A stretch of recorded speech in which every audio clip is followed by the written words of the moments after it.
Hello guys, good evening. How are you? Hope you are doing fine. Let's start our class. Guys, the correction from the exercises, I'm gonna give you the picture later, okay?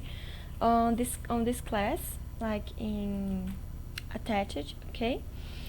I want to talk about this page about the vocabulary collocations with prepositions. This, guys, is kind of you have to memorize which preposition goes with each verb, okay? So the correction for this exercise, I'm also going to send you as a picture. And I want to show you here in this page, right here. They talk about the collocations with preposition. So it's good for you to practice reading this. So interested, it's always going to be interested in something, okay? Modest, about, queen, on, consist of. So it's like prepositions that goes with these verbs, okay? So you kind of have to memorize and understand the meaning of them. Okay, so I'm gonna ask you to study this part, to read about it, and if you didn't do the exercise, it's good for you to do it. Okay, and I'm gonna send you the pictures of the correction. Okay, so I hope you did the exercises. Alright, and today I'm gonna start unit 5. Also the correction of the review and practice I'm gonna send to you. Okay, revise and practice. The things that I was going to give you on the live, I'm not gonna give you anymore because you guys didn't appear, so it's like you were absent of the class, so you missed. Okay, so just the correction that I'm gonna send you. Okay, and we're going to start unit 5, this page right here. And as I said before, I'm going to go quickly. I'm not gonna go slow as I was doing before, okay, because we don't have much time. So I'm gonna go a little bit faster. Okay, so let's go to the page 64. This one I'm gonna ask you to do as a homework. I think my this text you're gonna read, okay, in your home and do exercise 2, this one right here. Exercise 2, read the article and tick the topics that mentioned. And also exercise number 3, you have to read the article and write true or false, or not given, NG. Okay, and we're going to discuss the grammar. Before we complete this grammar, I want to show you guys, explain to you in this page, because I think it's easier to explain and to you understand. Wait, here. So we're going to talk about conditionals. I don't know if you guys saw that before, but it's like a review of conditionals. So let's read with me. In conditional structures, the if clause can come first or second, right? When the if clause is first, we need a comma at the end of the clause, right? This one you already knew. For example, we use the first conditional. Now let's talk about the first conditional now for future possibilities. The structure is if plus present simple or present continuous plus will or won't. And like I said before, the if clause can come first or second. But if they come first, they have to have a comma, like the example. If you ask me, I will be happy to help you. So this is first conditional. Use if plus present simple or present continuous plus will. Okay? And is talking about future possibilities. Good. We use the second conditional for present or future imagined situations and for giving advice. Ou seja, they are not real, they are imagined, okay? And also for giving some advice. So the structure is if plus past simple or past continuous plus would and wouldn't plus infinitive. It's important, guys, you memorize and you understand when do you use each conditional, okay? Because it's like 3 and I don't want you guys to mix it up. So the second conditional is if, past simple, past continuous, would and wouldn't, and infinitive. Example, if I lived in the country, I would do a lot more walking. So it's an imagined situation, it's not real. It's like I live in the center, and if I lived in the country, it's a possibility. Another example, I would buy a good English dictionary if I were you. So in this case, it's opposite. I started the sentence with you would and I finish with the if clause. Okay? So it doesn't matter. You can also use like this. Cool? When less certain, we can use might instead of you would. So when you are like not sure at all, you are not certain, instead of you could, you can use might. Would, you can use might. Okay? If I had more money, I might take a year off work. So it's like, I might take. It's like less possibility. Okay? We use the third conditional now to talk about imagined situations in the past. So the second condition is imagined situations. Okay? Let me see. For the future or for the present. And the third conditional is imagined situations about the past. Okay? So let's see this. The form is if plus past perfect simple or continuous plus would have and wouldn't have plus past participle. Past participle é a terceira coluna, tá bom? Então não é infinitivo, é um verbo na terceira coluna, como se fosse os present perfects da vida. Ok? Okay, so the example, if I had studied past perfect, I would have passed the exam. So it's like an imagined situation about the past. É uma coisa que já passou, já foi, você foi mal na prova, e aí ele tá falando, se eu tivesse estudado, if I had studied, I would have passed the exam. Então é uma coisa que não dá pra voltar mais atrás, já foi. E é imaginada porque não aconteceu de verdade, ok? So, I think it's simple, so it's not so difficult, but you have to understand each conditional so you don't mix it up, okay? Let's continue. We can use various mixed conditionals for imagined past conditions and probably results in the present. So, we have if plus past perfect plus would and wouldn't plus infinitive. Esse é outro, tá? Esse é uma outra conditional. A gente chama de mixed conditionals, ok? If I hadn't gone to bed late, I wouldn't be tired. Esse é diferente, ó.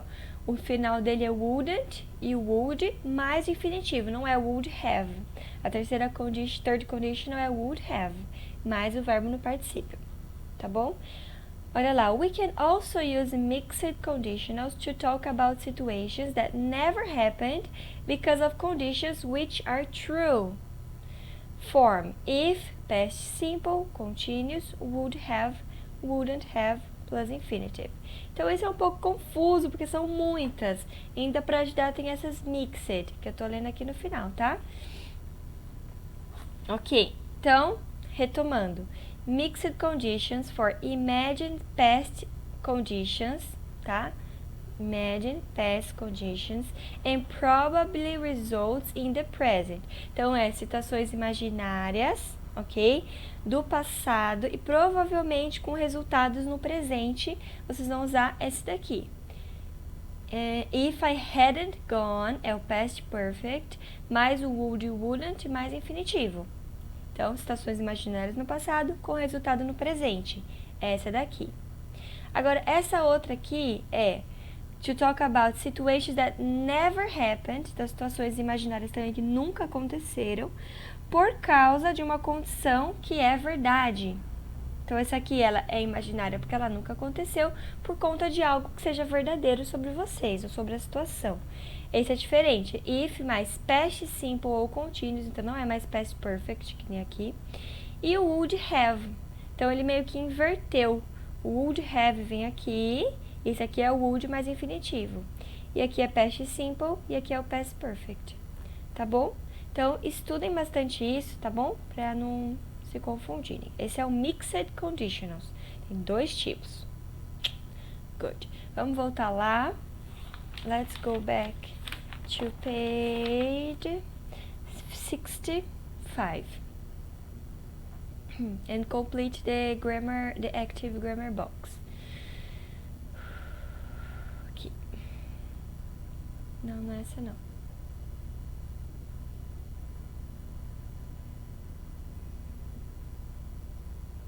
Agora sim. Aqui, active grammar box. So I'm gonna tell you what it's here, okay? You're gonna put would. So, would she go back to the sailing if she had this chance? Number 2, it's would have. Number 3 is I will. Number 4, wouldn't. Number 5, wouldn't as well. Okay? Good. I'm gonna read this sentence better. Number 2, if previous sailors had had modern equipment, many of them would have broken records too. 3. If I manage to communicate what I have learned about the environment, I will be the first person of the sea again. 4. If she hadn't endured such tough experiences herself, she wouldn't understand nearly as much about what they have to face. And 5. Ellen probably wouldn't have survived if she didn't have such extreme mental toughness. Now, you have to match the sentences with the correct rules. I'm gonna give you the answers already. So number 1 is letter B. We use the second conditionals, if plus past simple, continuous, would, wouldn't, to talk about present or future imagined situations. So number 1, letter B. Number 2, letter C. We use the third conditional, if past perfect simple, continuous, would have, wouldn't have, to talk about imagined situations in the past. Number 3, letter A. We use the first conditional, if present simple, continuous, will, won't, to talk about future possibility. Number 4, letter D. Mixed conditional. If plus past perfect, would, wouldn't, to talk about imagined past conditions and the probable results in the present. And number 5, letter E. The mixed again. If past simple, continuous, would have, wouldn't have, to talk about situations that never happened because of conditions which are still true. Ok? So guys, pra fixar bem isso, só fazendo exercício, tá? So, I'm gonna ask you to do exercise 6 and 7, ok? As a homework.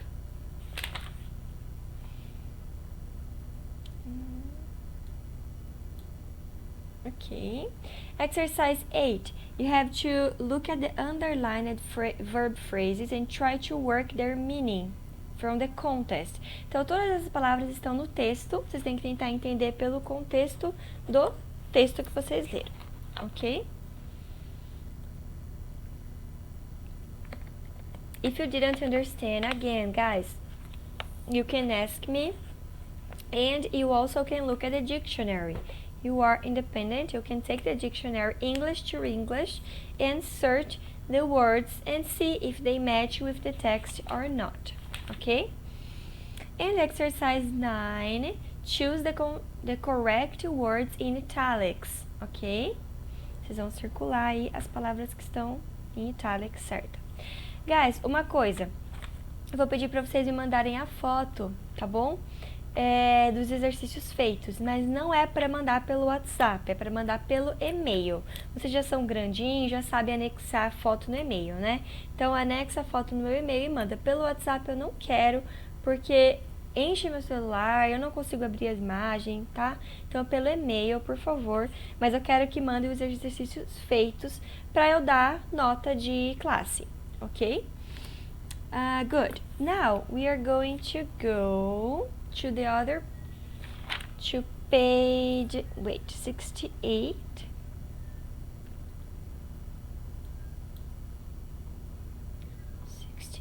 Right here. Which of these parts from the box can you see in the photos? No, this one, listening. Listen to someone talking about hang gliding and answer these questions. So we're going to answer these questions here and also listen again and write true or false for the sentences. So while I take the audio, read the sentences to understand, okay? Peraí que meu celular tá bem na frente aqui.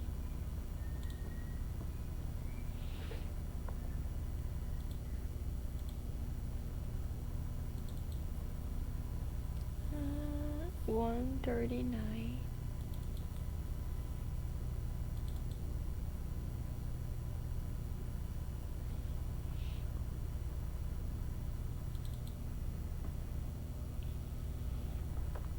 CD1, Track 39. Hey Daniel, I'm dying to hear about your hang gliding. How did it go?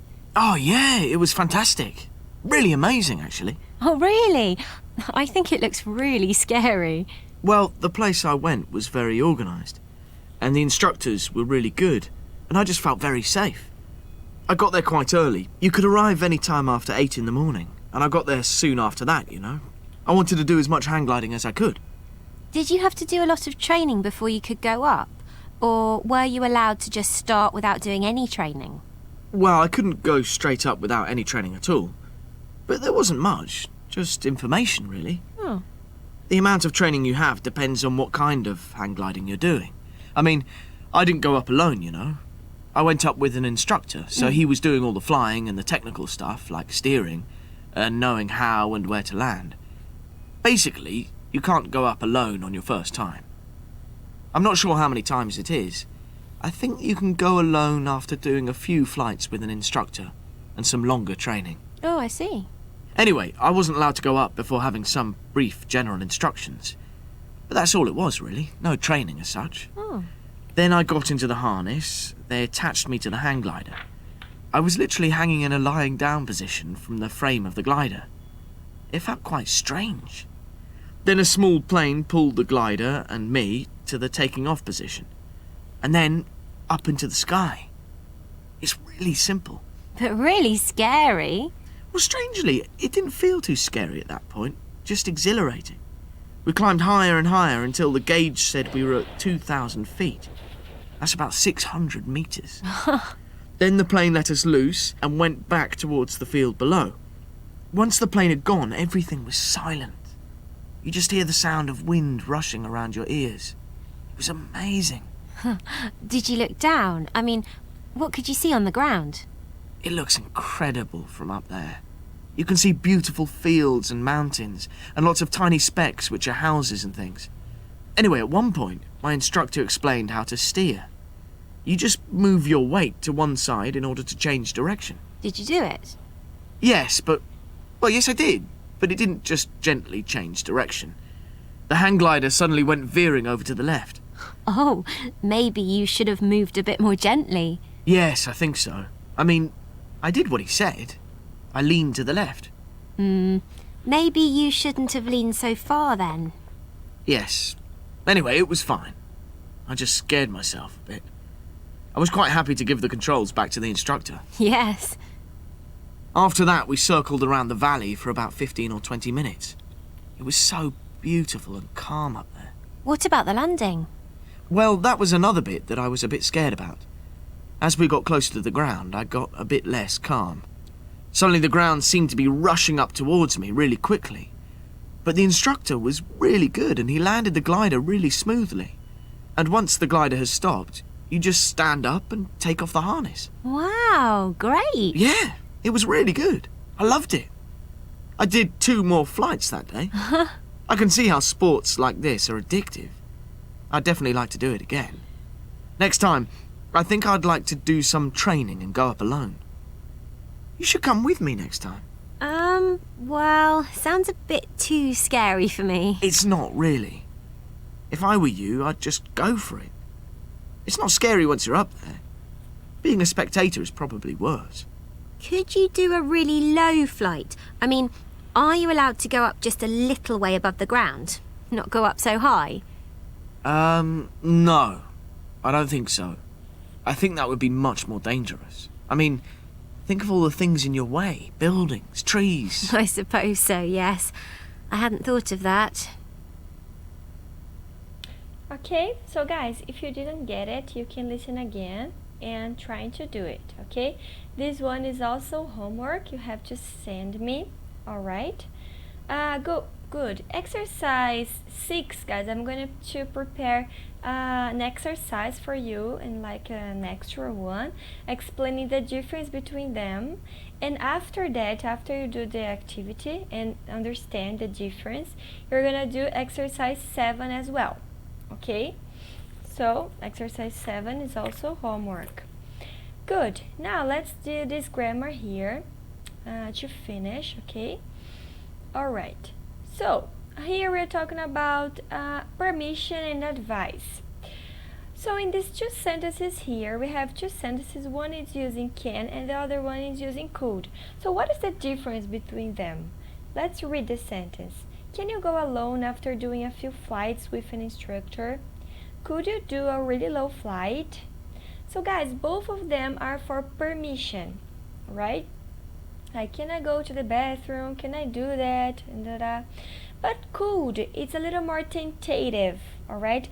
It's like tentador. When you use could, it's more like that you want to do that, okay? In this kind of way. You're gonna see better in the active grammar box. So again, let's go to that page because I think the explanation there, it's easier for you to understand. And then we go back. So it's right here, okay? Reference, page 75, advice or permission. So I'm gonna read and explain to you. For advice in the present, we use should and shouldn't plus infinitive. And if I were you, I would or wouldn't plus infinitive. Okay, this one is no secret. You already know that we use should and shouldn't for advice. And if I were you, I would or wouldn't plus infinitive. Okay, example, you shouldn't take what he says so personally. If I were you, I would take that job. Okay, when you put yourself in the other person's feet. To give advice or criticism about the past, we use should have, shouldn't have, plus past participle. And if I were you, I would or wouldn't have, plus past participle. Example, you should have made more of an effort to go. So this one and the other one, if I were you, I wouldn't have bought so many clothes. So this one, guys, is to give more a criticism than an advice, okay? So the structure is different than the first one, okay? Should have in past participle, no infinitive. Good. To talk about permission in the present, we use can, can't plus infinitive, could, couldn't plus infinitive, and are or aren't allowed to plus infinitive. Choosing could instead of can shows that we are more tentative about what we are asking. Did you understand? Então você está mais tentado ao que você está pedindo. Você quer mais aquilo when you use could, okay? Or if we are not sure about the answer. Ou tem isso também, quando você não tem certeza da resposta. Tá bom?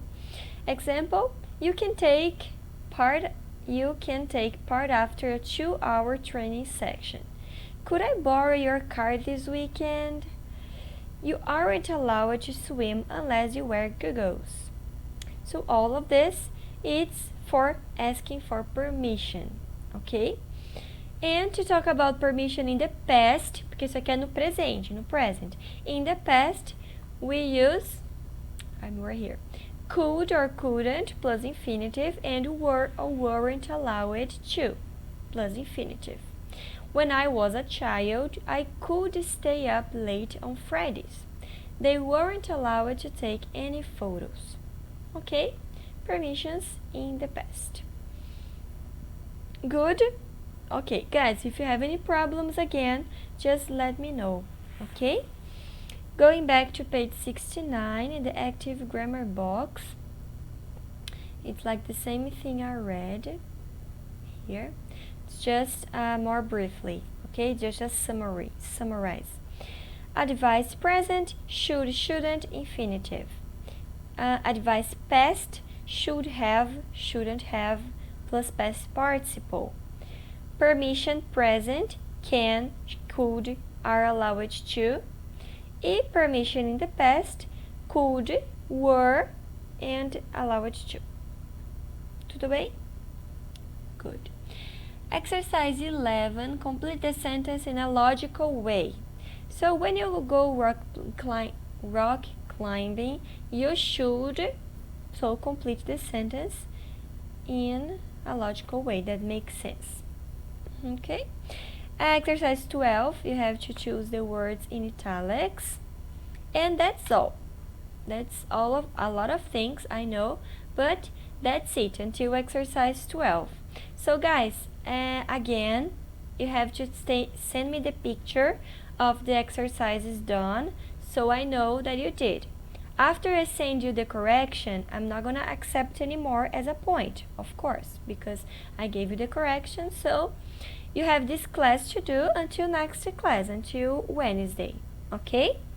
So that's it. I'm gonna write down in the app everything you have to do as well in the video, and I'm gonna write down, and that's it, guys. Okay, the review, I'm gonna send you the picture. And until now you didn't send me anything. Até agora só poucas pessoas me enviaram, tá bom? Então me enviem as coisas que vocês terem feito, porque logo logo já chega a prova e eu vou ter que fechar a nota de novo. E esse bimestre vocês não têm me enviado muitas coisas. Bimestre passado eu já fechei a nota, todo mundo enviou bastante coisa, legal. Agora depois da prova, não sei o que aconteceu com vocês parece que acham que estão de férias. Só que não, né, galera? Vocês não estão de férias. Então, eu vou esperar essas lições até eu mandar correção. Mandei correção, já era, tá? E o bimestre passado eu dei bastante chance. Então, esse bimestre eu espero que vocês corram um pouquinho atrás também, tá bom? E that's it, guys. Thank you very much for this class and bye bye.